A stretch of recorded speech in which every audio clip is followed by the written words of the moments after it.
Perfect.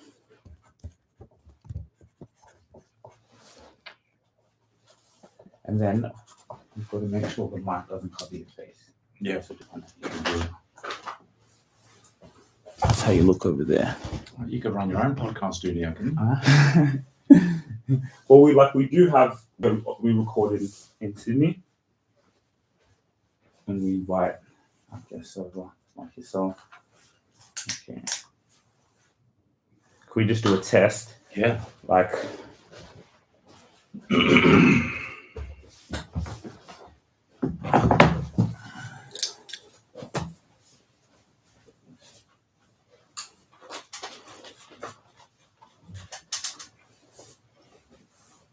okay.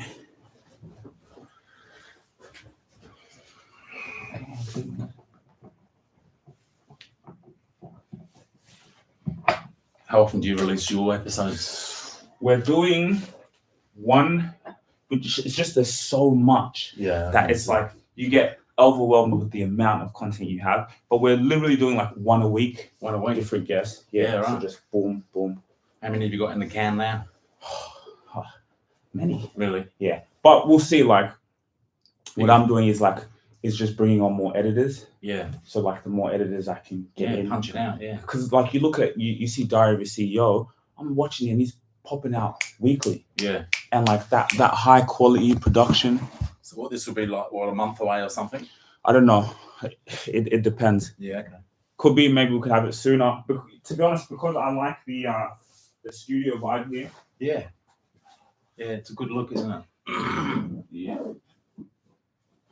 Yeah, we should be good to go now.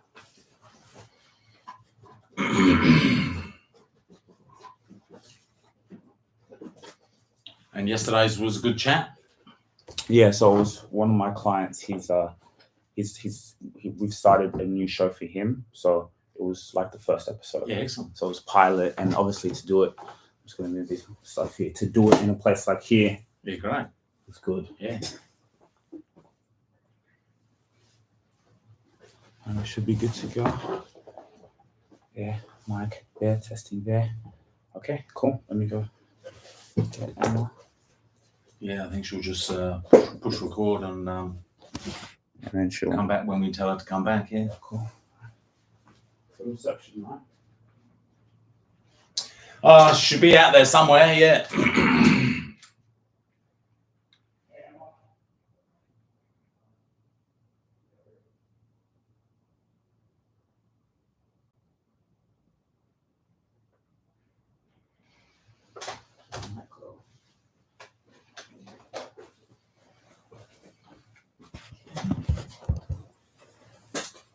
And I'll just, we've got a setup happening at 10:30, so Okay. we just need to have access to the studio by 10:30. 10:30. Okay, cool. All right, so. Any time.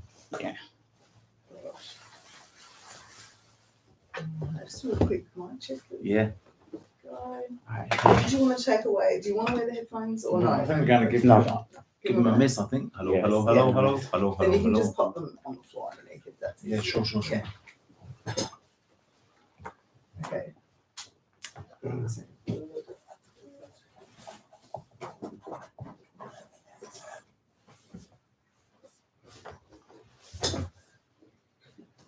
Put my phone on silent. Yeah, good idea. Sorry, can I just get a mic check from Me? Mike Wadsworth, please? Testing. 1, 2, 3, 4. Podcast. CEO podcast with David I Burns. would probably, how would you sort of sit comfortably talking to David? Just, So like if we're here, yeah. I would just angle it up ever so slightly. Tiny bit like that. Although, yeah, you don't look at your mouth too much, but. All right. That's all good to go. Maybe just one more quick check from both of you. Dum da dum dum. David here. Perfect. Lovely. Sujira here. Perfect. Hold on, just get the time. All right. Good to go. All right, I'll come back around 10:15 and see what Awesome. we're doing. Thanks, Emma. No worries. You pronounce your name Sujira. Sujira. Yeah. Where's that from? Rwanda. Yeah. Oh, amazing. Thanks. So we're going to run through what we're going to chat through, or we're just going to get into it? Just get straight into it. Okay. Welcome to the Rabasha Family Podcast. We're here for a very, very, very special episode. I'm here in Melbourne, and I'm here seated across David Burns. Now, this is the CEO of Mentorship Series, and when I saw your story, I saw someone who's building a legacy. Someone from the age of 12 running around with your dad. That's true. Right? Seeing that entrepreneurial vision on the South Coast, picking up prawns. That's right. Right? Seeing how you could have an idea and see a gap. How you could learn at that young age to use your intuition. Yeah, at every step of your life, you used intuition. And for you to, the CEO and founder of DayGB Food, all over Melbourne, London, you know, what you've been able to create, the amount of businesses, the ideas, even when I saw what you did with the idea to put in the Wild Bean Cafe. Yeah, a long time ago. Yes, indeed. Two decades ago. 2 decades ago. So yeah, welcome David Burns to the show. Thank you so much. Amazing bio there. Great to be here. Yeah. Cool. Thank you. So look, this is the CEO of Mentorship Series that we're doing here. As a social media marketing agency, we love to dive into the mind. Yes. How one uses their mind to create something in their mind and bring it out to reality, and how you can grow that, right? And what you've been able to do, you know, with these partnering with these businesses. I'd love to talk about that. Can you just tell us about your journey? Yeah, totally. So it's interesting you brought up the 12-year-old South Coast of England catching prawns and selling them. I haven't spoken about that for ages, and I think it's a evergreen question around: are you born an entrepreneur, or do you develop into an entrepreneur? I think I was probably born one. I had a fabulous corporate career for a couple of decades with Coles supermarkets through the buying ranks and BP, as you said.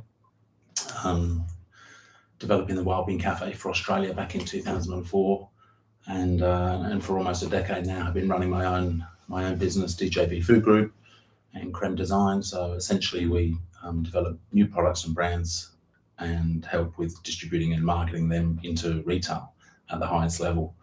Involved with people with have an idea, who have no idea about the food industry, right through to large organisations that need a bit of a reshape and potentially a new strategy, and everything in between. Brands in businesses in Australia, overseas as well, in the UK and the US. So it's never a dull moment. So take us back to that boy on the South Coast of England.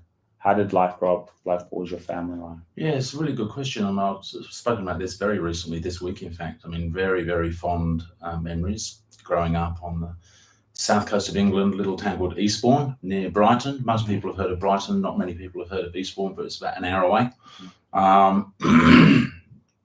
Parents moved down from up north. My mum's parents are from Manchester, so they wanted to give their children a better life, a cleaner air, and just spent my childhood fishing, basically, in the English Channel, catching so many fish that my dad had to sort of give it all away to the neighbours. So very fond memories. Fond soccer player. Grew up playing soccer in the UK as well.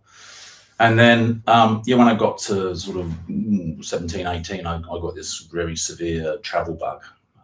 Worked in Europe, worked in Portugal and France, and came to Australia in the late 80s on a 6-month working visa. So I overstayed that visa by about 35 years. Just a really great full life. If you had your time again, would you do anything differently? Probably not. So I feel very blessed in that regard. Yeah. So brothers, sisters? Yeah, 2 siblings. I'm the youngest. So they keep reminding me. I was always the sport one, apparently, but I have no memory of that. Brother's older, and my sister is older, 4 years older, 6 years older. And funnily enough, I'm back there next week. Okay. I'm doing this show in an airline and travel exhibition in Hamburg, in Germany. So I'm going to catch up with the family for a couple of days next weekend. So yeah, really looking forward to that. It's been a couple of years since I've been back, so overdue. Say hello to everyone, but I'll be back again very quickly. So talk to us a little bit about, okay, you're the youngest. Where did this love for food come in? I see you again, keynote speaker, podcast host, a Yeah. food mentor.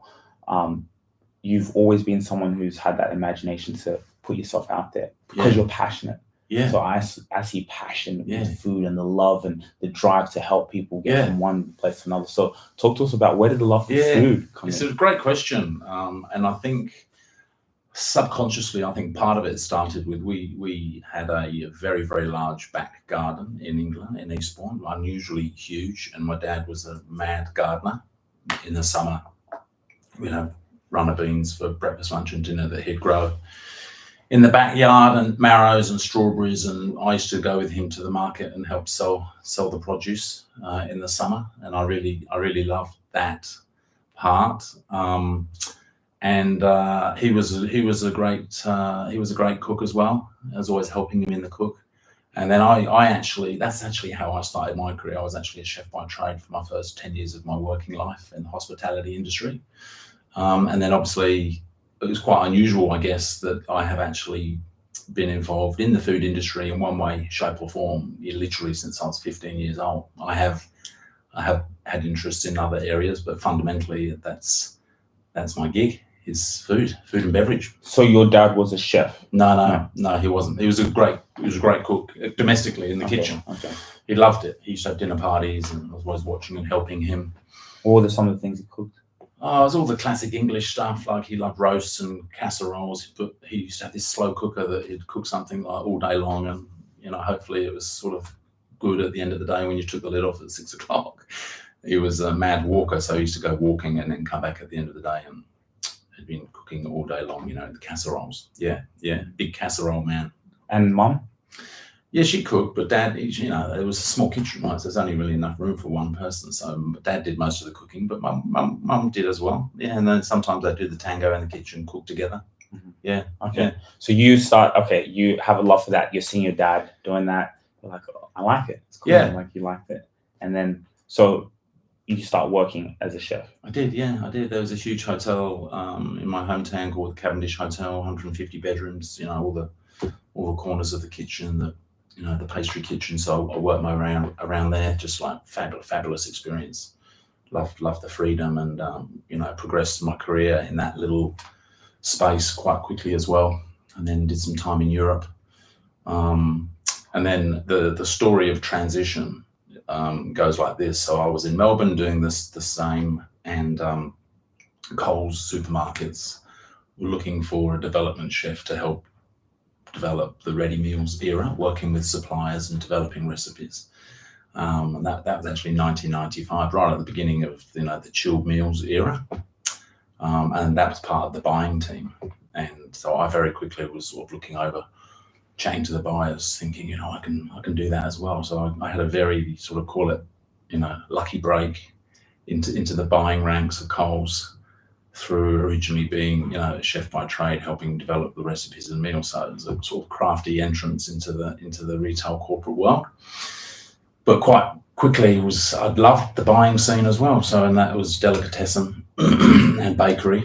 I ran the bakery business for Coles from a buying point of view for around 3 or 4 years. And So let's talk about that. You ran the bakery business for Coles. The in-store bakery business, the buying. So how did that work? What's that? Well, it was at a time when a lot of the in-store, so with it's slightly different now, but a couple of decades ago there was in-store bakeries where the bakers are baking from scratch, pre-mixed flour, making doughs, proving doughs, making bread and bread rolls and cake type products. Then there were stores that bought in frozen dough and baked from frozen. And then there was stores that brought in par-baked products. So there's 3 different categories of in-store bakery. And then there was stores that didn't do any of that, and they just bought everything in completely finished. So I was looking after all the bakery formats that were producing product in store. And it was at a time when I think it's still the case now. There's a shortage of bakers because they work through the night.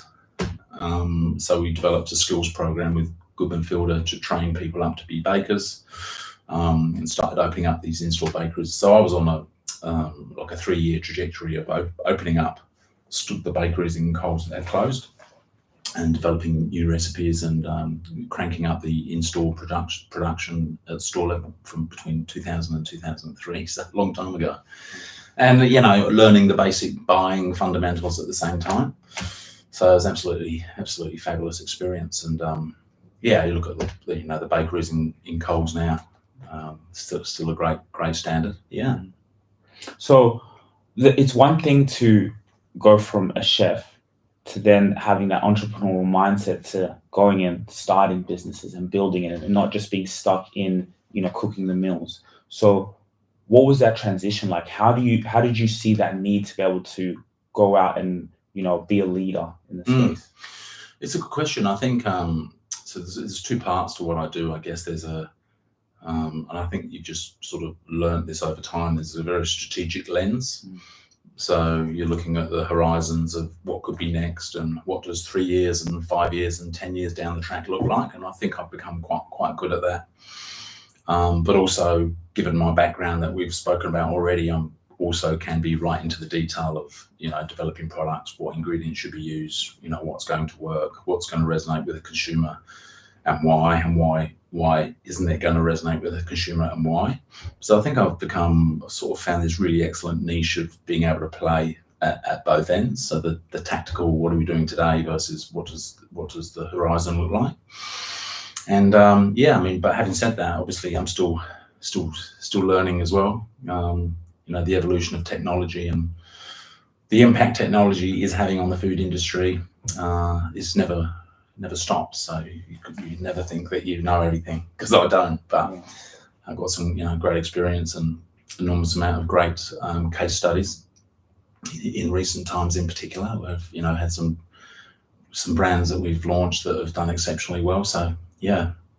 But the transition was quite steep at one stage when I was at Coles. This is obviously a huge learning curve, coming from the hot kitchens of Europe into a buying office of a major corporate retail organisation. So, but I guess I've always had the sort of confidence and self-belief that if you don't know something, you learn pretty quickly, and away you go. Yeah. To keep learning and growing. So Totally. Like, this is what we get passionate about. As I said, we're into this social media marketing space and storytelling, talking, having conversations. And so when I did my research on you, the way we even connected was through LinkedIn. Yeah. Right. And so you have quite a strong personal brand out there. You've got some content out there in the marketplace. Can you talk to us how you've been able to build up your personal brand, and then the power of marketing? Because for a lot of these brands, like, I think it's even fascinating. We'll go into the marketing of how do you market food? Like, what's the difference between one who does extremely well and one that doesn't? And you've helped so many with their revenue. So I think that marketing conversation is powerful. So talk to us a little bit about how you built your personal brand and what you saw in doing that. Well, it's a great question. I remember, I think it was 2015 when I first even just commented on a LinkedIn post. And I remember how terrifying it was. And obviously, over time, I think, to answer your question, I think I didn't necessarily think to myself, I'm going to build a great David Burns personal brand. Mm-hmm. But what I did want to do is impart my knowledge and help through the lens of what I do and what I know, to help people out there. So that's how it began. And then by osmosis, I did realize quite quickly that, plus I was very well connected in the retail space through my roles in the corporate world in Australia. But I think quite quickly I have become the sort of, you call it centre of expertise or thought leader on this food industry, particularly when it comes to getting involved in developing new products and brands that are going to be successful and create significant growth. So I've done that multiple times now. So I think reputationally, that is my reputation. And ultimately, that has then become my personal brand. And on top of that, I'm quite flamboyant. I sort of say it as it is without being obnoxious, I think. But most of all, I think, I get a lot of feedback. Even if I did a post this morning, actually, it's helpful. So I posted this morning. Today is 15 years ago today that I did the Ironman triathlon. So while that's not a food industry topic, my message was that there's actually no such thing as can't. And if you think you can, you probably can. And if you think you can't, you're probably right. So that was that message. So I think, And the other word I would use with personal brand for myself personally is authenticity. So how I am with my family and my kids, and how I am with clients, and how I am with yourself is very, very similar. Yeah. Integrity. And what I love is within your company you have those core values. That's quite powerful when we talk about it. What you just said there, you posted, but it wasn't about anything to do with food. No, It that's was right. the mindset. And I think like that's what great personal brands do. It's not about exactly what it is you do. Like when I looked at what you do, the food, like it's cool to see it, but I don't get it. When I was looking, I was like, what does that mean? Yeah. I could see obviously the imagination, but you see the entrepreneur, the CEO, the leader. So talk to us a little bit about like, being an entrepreneur and being able to be obsessed with an idea Yeah. and have that obsession. Yeah. No, it's a great idea. I might actually do a bit of a case study here, which is an absolute classic. So I've partnered with Castlemaine Kitchen, which is a dip manufacturer in Kyneton here in country Victoria. It's about an hour out of Melbourne. I'm going there after this actually. And he had a very, very small, cool little country business, small family business in the country. And his dip brand had a country town name on it, Castlemaine Kitchen.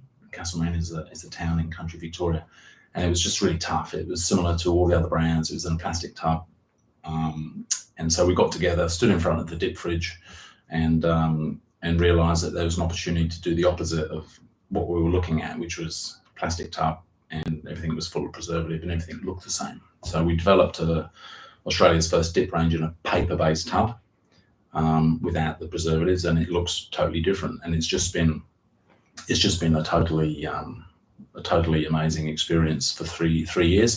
This year is 3 years, March 22. Woolworths, Coles, Aldi, and obviously it hasn't been plain sailing the whole way because it's a paper tub, and in the early days it posed an issue or two compared to a sort of the classic plastic tub. And it's all about trying to reduce 2,000 tons of plastic that goes into landfill every year out of Australian supermarket dip fridges.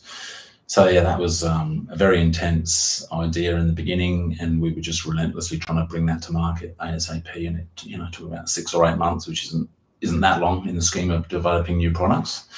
So that would be sort of a classic example there. Yeah. And you see, like when it comes to what you've been doing in your life, and even going through challenges, going through ideas, can you talk to us a little bit about what makes you go and start your own thing, start your own shop, to build up your company? Yeah, I think it's a combination of innovation, sort of restlessness